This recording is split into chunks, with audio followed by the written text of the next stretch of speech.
Good morning students. हम लोगों ने प्रीवियस वीडियो में देखा कि डिवीज़न क्या है और डिवीज़न को बार बार माइनस करके रिज़ल्ट प्राप्त होता है, यानी कि बार बार सब्ट्रैक्ट करना ही डिवीज़न कहलाता है। इस चीज़ को हम लोगों ने प्रीवियस वीडियो में देखा था। इस वीडियो में हम लोग देखेंगे कि डिवीज़न नंबर लाइन पे कैसे करते हैं। तो चलिए देखते हैं division on the number line. चलिए अब एग्जाम्पल से समझते हैं कि नंबर लाइन पे कैसे डिवाइड किया जाता है। तो नंबर लाइन पे डिवाइड करना, डिवाइड 14/7। तो इसके लिए ये नंबर लाइन बना हुआ रहेगा और इस नंबर लाइन पे जैसे ये 7 है तो ये 7 के डिस्टेंस में बने हुए रहेंगे। और फिर ये कितना है 14, तो ये 14 है तो यहाँ से 7 माइनस होगा तो 7 पर आएगा और फिर यहाँ 7 माइनस आएगा तो 0 हो जाएगा। तो इसको हम इस तरह से लिखते हैं, ये कितना है 14, तो ये 14 लिख देंगे और ये कितना है 7, तो डिवीज़न का सिंबल लिखेंगे और 7 लिख देंगे। तो हमें 14 में कितने बार 7 माइनस करना पड़ रहा है 1 2 टाइम्स में 7 को 14 में 2 टाइम्स माइनस करते हैं तो क्या आ जाता है 0 आ जाता है। इसका मतलब 2 जो है हमारा आंसर हो जाएगा, यानी 2 जो है क्वॉशंट होगा। सेकेंड एग्जाम्पल है डिवाइड 63/9 है, यानी कि 63 को 9 से डिवाइड करना है। तो नंबर लाइन पे तो सबसे पहले नंबर लाइन आपके सामने रहेगा जो 9 के डिस्टेंस में रहेगा इस तरह से। तो अब हमें कितना से 9 माइनस करना है 63। तो ये देखिए यहाँ 63 है, 63 में 9 माइनस करेंगे तो फिर 54 आएगा, फिर 9 माइनस किए 45, 9 माइनस किए 36, 9 माइनस किए 27, इसी तरह से 9 माइनस करते जाएंगे तो लास्ट में 0 आ जाएगा। तो अब हम ये देखेंगे कि कितने बार हम लोगों ने 9 को माइनस किया है। तो काउंट कीजिए 1 2 3 4 5 6 7 7 टाइम्स माइनस करने पर 0 आता है, यानी कि हमारा जो क्वॉशंट है वह 7 आएगा। तो उसको इस तरह से लिखेंगे 63 डिवीज़न 9 इज इक्वल टू 7। 7 जो है क्वॉशंट होता है। इसी तरह से यहाँ पर आपके लिए कुछ प्रॉब्लम दिया हुआ है जिसको मैं आपके हेल्प के लिए सॉल्व कर दी हूँ, आप इसको समझ लो। यहाँ पे 40 डिवीज़न 8 है, मतलब कि 8 के गैप वाला, यानी कि एक नंबर से दूसरे नंबर के बीच में 8 का डिस्टेंस रहेगा और इस तरह से यह नंबर लाइन बने रहेंगे। और फिर हमें कितने हैं 40, तो 40 पर आना पड़ेगा और इसमें से 8 माइनस एक स्टेप आए यानी कि 8 माइनस होगा, दूसरे स्टेप आए तो फिर 8 माइनस होगा। इस तरह से कितने स्टेप में -8 हो रहा है तो 0 आ रहा है। तो इसको काउंट करके देखना पड़ेगा 1 2 3 4 5, यानी 5 टाइम्स में यह 0 आ रहा है तो यहाँ 5 आंसर हो जाएगा बच्चों। इसी तरह से ये सब भी बनाया गया है, इसे आप खुद से देखो और समझने की कोशिश कीजिए बच्चों। अब हम यहाँ सीखेंगे मल्टीप्लिकेशन फैक्ट दिया हुआ है, डिवीज़न फैक्ट लिखना है। ये जो 3 × 4 = 12 है, इसको मल्टीप्लिकेशन फैक्ट बोलते हैं और इसको हम डिवीज़न फैक्ट में इस तरह से लिखते हैं। तो इसमें कुछ भी हार्ड नहीं है बच्चों, इसको आप बहुत आसानी से कर सकते हो। बस ये नंबर का जो प्लेसेस हैं इसको बस चेंज करना है। जैसे 12 है तो यहाँ 12 लिख दिए और फिर 12 के बाद यहाँ डिवीज़न का सिंबल लगाएंगे और ये 4 है, ये भी यहाँ 4 लिख दिए। अब ये जो 3 यहाँ था इसको हम यहाँ ला के रखेंगे, यानी कि 12 और 3 जो है अपना स्थान चेंज कर रहे हैं और मल्टीप्लिकेशन की जगह डिवीज़न का सिंबल लग रहा है। बस इतना ही याद रखना है। अब सेकेंड जो डिवीज़न फैक्ट होगा उसमें बस 4 और 3 का प्लेस एक दूसरे से चेंज होएंगे, यानी कि ये 12 है, यहाँ 12 लिख दिए और यहाँ डिवीज़न और ये 3 जो है 4 की जगह में चला जाएगा, ये देखिए 3 आ गया और ये 4 जो है 3 के प्लेस में आ जाएगा, यहाँ देखिए 4 आ गया। इसी तरह से बाकी को भी बनाना है। 7 × 8 = 56 है। अब 56 को यहाँ लिखेंगे, फिर डिवीज़न का सिंबल लगाएंगे, 8 = 7, फिर से यहाँ पर 56 डिवीज़न 7 = 8। इसी तरह से ये सारे प्रॉब्लम्स बनाए गए हैं, आप इसको देखकर समझिए, समझ में आ जाएगा। अब आगे हम लोग जानेंगे प्रॉपर्टीज़ ऑफ डिवीज़न। बच्चों, जब हम किसी नंबर को 0 से डिवाइड करते हैं तो वह नंबर डिवाइड नहीं होता है, और यानी कोई भी नंबर 0 से डिवाइड करना पॉसिबल नहीं है। When we divide a number by 1, the quotient is the number itself. जब हम किसी नंबर को 1 से डिवाइड करते हैं तो हमें क्वोशंट वही नंबर मिलता है। जैसे यहाँ 33 डिवीज़न 1 = 33। उसी तरह से यहाँ 555 है, उसको 1 से डिवाइड करेंगे तो हमें वह नंबर, यही नंबर प्राप्त होता है। इटसेल्फ मतलब जिस नंबर को हम डिवाइड कर रहे हैं वही नंबर हमें प्राप्त होता है। जैसे ये नंबर जो है वही नंबर यहाँ मिल गया। नेक्स्ट प्रॉपर्टीज़ है, when we divide a number by itself the quotient is 1। जब हम किसी नंबर को उसी नंबर से डिवाइड करते हैं तो हमें 1 प्राप्त होता है। जैसे एग्जांपल है 690 डिवीज़न 690 = 1।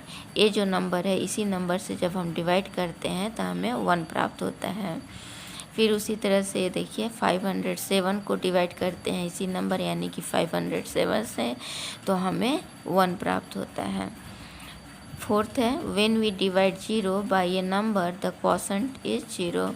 जब हम किसी 0 को कोई भी नंबर से डिवाइड करते हैं तो हमें क्वोशंट 0 मिलता है। जैसे 0 को हम 20 से डिवाइड किए तो 0 मिला। उसी तरह से यहाँ 0 को हम 9 से डिवाइड कर रहे हैं तो हमें क्वोशंट 0 मिलता है। बच्चों, ये जो मल्टीप्लिकेशन प्रॉपर्टीज़ और डिवीज़न प्रॉपर्टीज़ होता है सबको याद कर लेना है। यानी कि आप मल्टीप्लिकेशन चैप्टर में मल्टीप्लिकेशन प्रॉपर्टी याद किए थे और ये डिवीज़न चैप्टर में डिवीज़न प्रॉपर्टीज़ है, तो ये 4 डिवीज़न प्रॉपर्टीज़ आप अच्छे से याद कर लेना।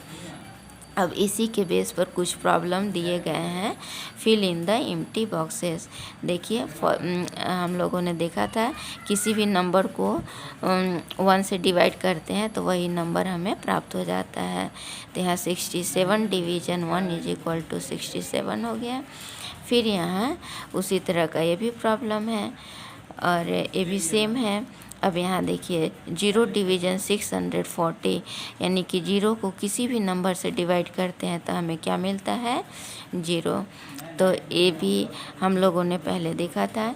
फिर ये तो आप देख चुके हो, यानी जिस नंबर को हम डिवाइड करते हैं जो नंबर है उसी नंबर से यदि हम डिवाइड करेंगे तो हमें 1 मिलता है।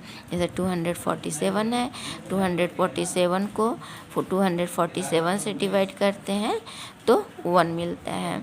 फिर ये अभी आपने समझा इस प्रॉब्लम में, उसी के जैसा ये भी है, ये भी सेम है, कोई हार्ड नहीं है। तो इस तरह से आप इसको समझ लेना। अब हम लोग आगे देखेंगे लॉन्ग डिवीज़न मेथड, यानी लॉन्ग डिवीज़न मेथड से हम कैसे डिवाइड करते हैं।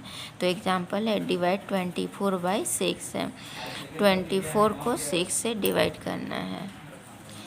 अब ये जो डिवीज़न है इसको हम लोग इस फॉर्म में लिखते हैं, यानी 6 जो है यहाँ लिखते हैं, फिर इस तरह के लाइन ड्रॉ करते हैं और फिर इस तरह से, और यहाँ पर इस 24 को लिखते हैं।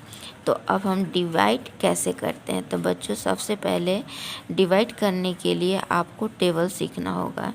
यदि आपको टेबल आता है तब ठीक है।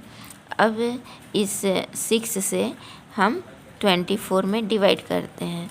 तो 24 में डिवाइड करने के लिए हमें 6 का टेबल पढ़ना पड़ता है। यदि 6 के टेबल में 24 आ जाता है तो यानी कि 6 का टेबल पढ़ते हैं, जैसे इस तरह से 6 1 जा 6, 6 2 जा 12, 6 3 जा 18, 6 4 जा 24। तो 4 जो है यहाँ लिखते हैं और 24 यहाँ लिखते हैं और फिर यहाँ माइनस करते हैं। 4 में से 4 माइनस करेंगे तो क्या आएगा 0, 2 में से 2 माइनस करेंगे तो 0। इस तरह से हमारा डिवीज़न हो गया। अब देखिए ये जो 6 है इसको क्या कहते हैं, डिवाइज़र, और ये जो 4 है इसको क्वोशंट कहते हैं और 24 को डिविडेंड कहते हैं। तो बच्चों इसको याद करना पड़ता है, इसको आप याद कर लेना। इसको डिवाइज़र कहते हैं, इसको क्वोशंट कहते हैं, इसको डिविडेंड कहते हैं। इस तरह से हमारा जो प्रॉब्लम था वह सॉल्व हो गया, यानी कि इसको इस तरह से भी हम लिखते हैं 24 डिवीज़न 6 इज इक्वल टू 4। तो ये इस तरह से सॉल्व हो गया। इसी तरह से सेकंड एग्जांपल भी देख लो। डिवाइड 16 बाई 2, 16 को 2 से डिवाइड करना। तो सबसे पहले इसको हम इस तरह से लिखते हैं। इस तरह से लिखने के बाद फिर 2 से हम 16 में डिवाइड करते हैं। तो 2 से 16 में डिवाइड करने के लिए हम 2 का टेबल पढ़ते हैं। तो 2 का टेबल तब तक पढ़ते हैं जब तक से टेबल में 16 ना आ जाए। तो चलिए देखते हैं पढ़कर। 2 1 जा 2, 2 2 जा 4, 2 3 जा 6, 2 4 जा 8, 2 5 जा 10, 2 6 जा 12, 2 7 जा 14, 2 8 जा 16। तो जब 2 का टेबल आप 8 बार पढ़ोगे तो 16 आएगा। तो जो 8 है उसको यहाँ लिखते हैं और 16 यहाँ लिखते हैं और फिर इसको हम माइनस कर देते हैं। 16 में से 16 माइनस होगा तो 0 आएगा। अब इसको हम इस तरह से भी लिखते हैं 16 डिवीज़न 2 इज इक्वल टू 8। इस तरह से हमारा प्रॉब्लम सॉल्व हो गया। Divide and determine the quotient. यहाँ पर डिवाइड करने के लिए दिया हुआ है प्रॉब्लम, इसको डिवाइड करना है और फिर क्वोशंट को पता करना है। क्वोशंट ये होता है, हम लोगों ने अभी देखा। चलिए तो अब हम इसको डिवाइड करें। 8 से 64 को डिवाइड करना है। तो 8 से 64 को डिवाइड कैसे करते हैं, 8 का टेबल तब तक पढ़ते हैं जब तक कि 64 ना आ जाए। तो चलिए अब हम लोग 8 का टेबल पढ़कर देखते हैं कि 64 कितने बार में आता है। तो 8 1 जा 8, 8 2 जा 16, 8 3 जा 24, 8 4 जा 32, 8 5 जा 40, 8 6 जा 48, 8 7 जा 56, 8 8 जा 64। यानी कि 8 का टेबल 8 टाइम्स पढ़ेंगे तो 64 आएगा। तो 8 जो होता है यहाँ लिखते हैं और 64 यहाँ लिखेंगे और फिर इसको माइनस कर देंगे। माइनस करेंगे तो कुछ नहीं बचेगा, तो हम इसको क्रॉस भी लगा सकते हैं या फिर आप 0 भी दे सकते हो। ये हमारा सॉल्व हो गया। इसी तरह से सेकंड को देख लेते हैं। सेकंड में है 10 से 9 को डिवाइड करेंगे, यानी कि 10 का टेबल पढ़ेंगे जब तक से 90 नहीं आ जाएगा, हम टेबल पढ़ते रहेंगे। 10 1 जा 10, 10 2 जा 20, 10 3 जा 30, 10 4 जा 40, 10 5 जा 50, 10 6 जा 60, 10 7 जा 70, 10 8 जा 80, 10 9 जा 90। यानी कि 10 का टेबल 9 बार पढ़ेंगे तो 90 आएगा। तो 9 यहाँ लिखेंगे और 90 यहाँ लिखेंगे और फिर इसको माइनस कर देंगे। इसी तरह ये हमारा सॉल्व हो गया। इसी तरह से इसे भी सॉल्व करना है, यानी कि 5 का टेबल पढ़ना है आपको। ये 5 के टेबल में जब 25 आ जाएगा तो यहाँ 25 लिखिए और जितने बार में आएगा उसको यहाँ लिखिए। तो इस तरह से आपका प्रॉब्लम सॉल्व हो जाएगा। और ये सारे प्रॉब्लम उसी के जैसे बनाए गए हैं। आप इसको देखकर अभ्यास करो, प्रैक्टिस करो तो आप सीख जाओगे।